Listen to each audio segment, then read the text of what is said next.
موسیٰ اشعری پیشاب کے بارے میں سختی سے کام لیتے تھے اور کہتے تھے کہ بنی اسرائیل میں جب کسی کے کپڑے کو پیشاب لگ جاتا تو اسے کاٹ ڈالتے۔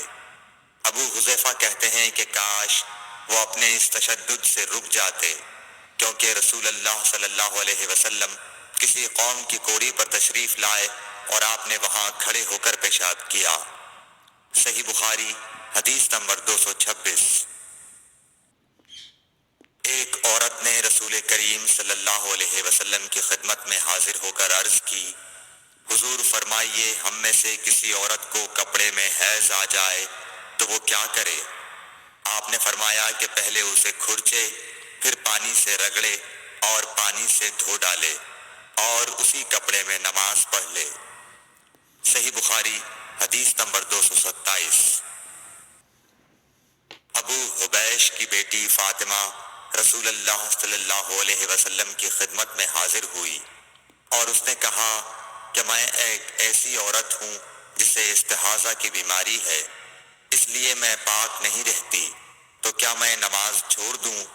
آپ نے فرمایا نہیں، یہ ایک رگ کا خون ہے، حیض نہیں ہے، تو جب تجھے حیض آئے تو نماز چھوڑ دے، اور جب یہ دن گزر جائیں تو اپنے بدن اور کپڑے سے خون کو دھو ڈال، پھر نماز پڑھ۔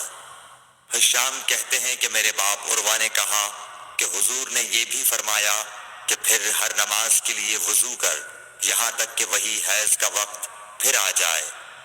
صحیح بخاری حدیث نمبر 228۔ حضرت عائشہ رضی اللہ تعالی عنہا فرماتی ہیں کہ میں رسول کریم صلی اللہ علیہ وسلم کے کپڑے سے جنابت کو دھوتی تھی، پھر اس کو پہن کر آپ نماز کے لیے تشریف لے جاتے اور پانی کے دھبے آپ کے کپڑے میں ہوتے تھے۔ صحیح بخاری حدیث نمبر 229۔